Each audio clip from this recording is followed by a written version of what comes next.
है everyone, Radhe Radhe. I hope आप सब लोग बहुत अच्छे होंगे और बहुत अच्छे से अपने स्टडीज़ को कंटिन्यू कर रहे होंगे। आज मैं किसी स्टडी रूटीन, स्टडी व्लॉग या किसी बुक रिव्यू की बात नहीं कर रही हूँ। आज मैं बात करने वाली हूँ दिल्ली प्रोटेस्ट के बारे में, जो प्रोटेस्ट जंतर मंतर पर चल रहा है। आज मैं किसी पॉलिटिकल पार्टी के सपोर्ट या ऑपोजिशन में बात नहीं कर रही। मैं बात कर रही हूँ उन स्टूडेंट्स की जो अपनी आवाज़ उठाने के लिए एक साथ खड़े हुए हैं। दिल्ली के जंतर मंतर पर जो देखने को मिल रहा है वो सिर्फ एक प्रोटेस्ट नहीं बल्कि यूनिटी की एक मिसाल है। देश के अलग अलग हिस्सों से स्टूडेंट और लोग अपना सपोर्ट दिखा रहे हैं। आज पूरे देश की नज़र इस मूवमेंट पर है।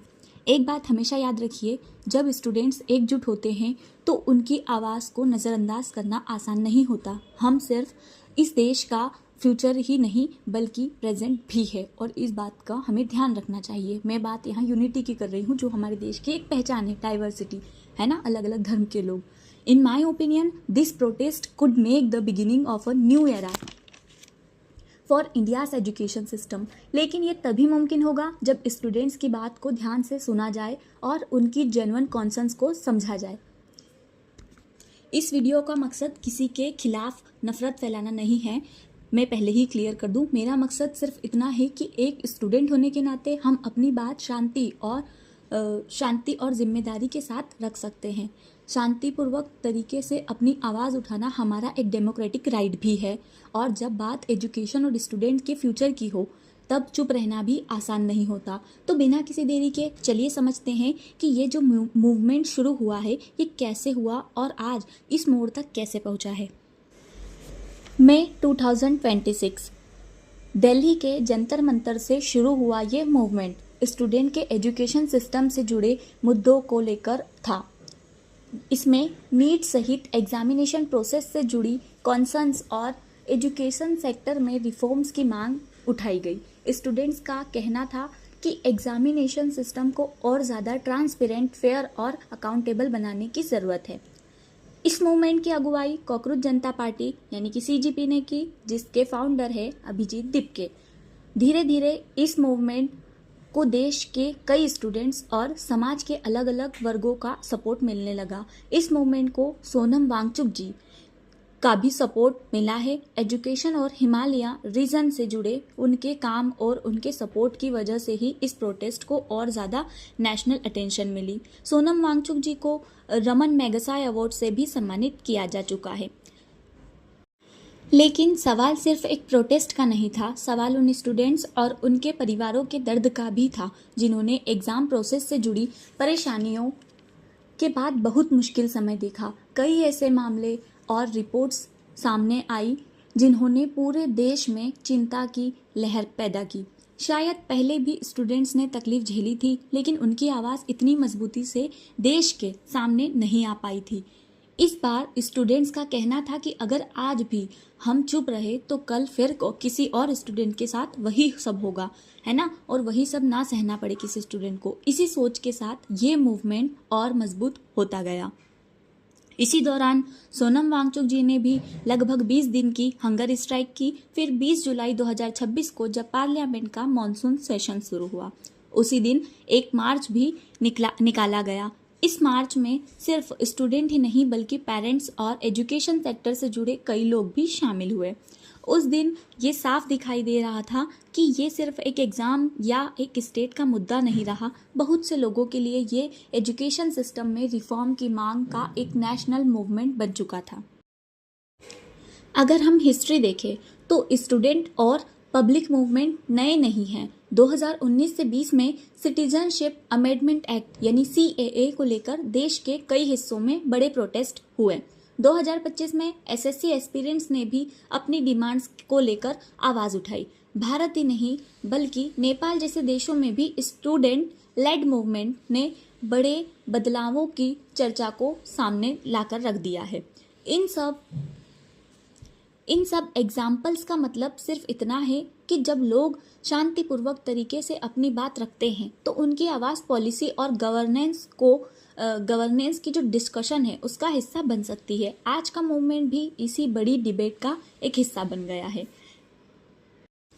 20 जुलाई 2026 पार्लियामेंट के मॉनसून सेशन के पहले दिन प्रोटेस्ट और मार्च का आयोजन किया गया। सुबह से ही बड़ी संख्या में स्टूडेंट्स, पेरेंट्स और सपोर्टर्स इकट्ठा होने लगे। सिक्योरिटी को देखते हुए दिल्ली के कई इलाकों में पुलिस फोर्स तैनात की गई।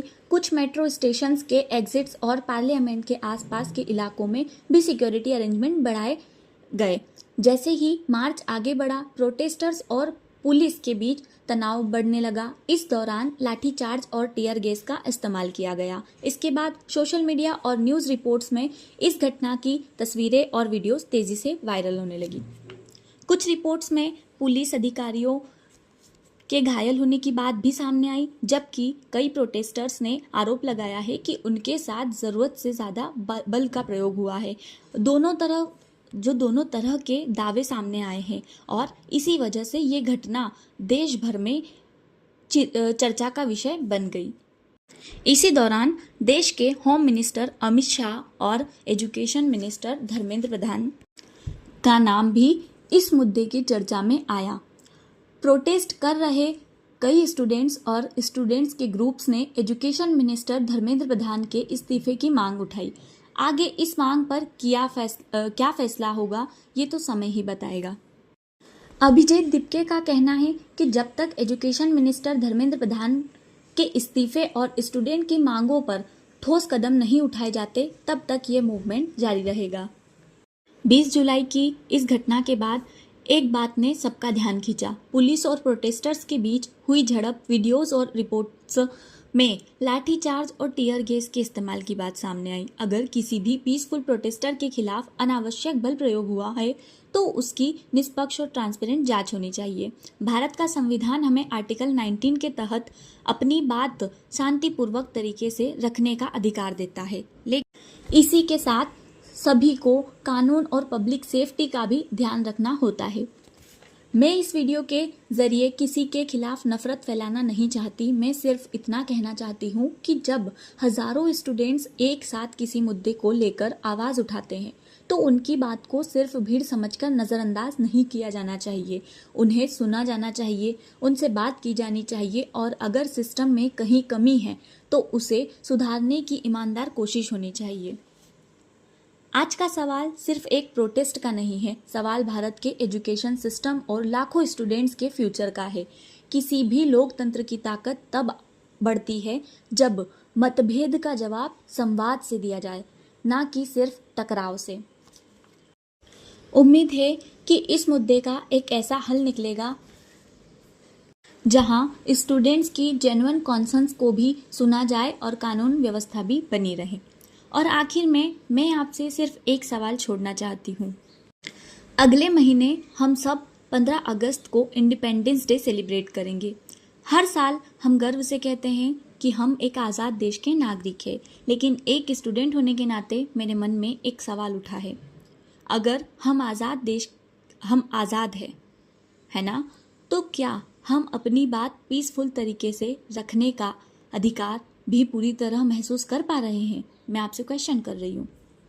मेरा मानना है कि स्टूडेंट्स का अपने फ्यूचर और एजुकेशन सिस्टम से जुड़े मुद्दे पर आवाज़ उठाना गलत नहीं है। अगर हज़ारों स्टूडेंट्स इतने दिनों से अपनी बात कहने की कोशिश कर रहे हैं तो क्या उनके साथ बैठकर संवाद नहीं किया जा सकता?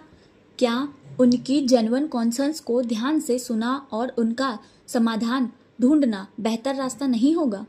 मैं किसी हिंसा का सपोर्ट नहीं करती और ना ही किसी के खिलाफ नफरत फैलाना चाहती हूँ। मैं सिर्फ इतना चाहती हूँ कि हर स्टूडेंट की आवाज़ को इज्जत के साथ सुना जाए। लोकतंत्र की सबसे बड़ी ताकत सिर्फ बोलने का अधिकार नहीं, बल्कि एक दूसरे की बात सुनने की इच्छा भी होती है। उम्मीद करती हूँ कि इस मुद्दे का हल बातचीत से निकले, एजुकेशन सिस्टम और मजबूत बने और किसी भी स्टूडेंट या पेरेंट को दोबारा ऐसी सिचुएशन का सामना ना करना पड़े।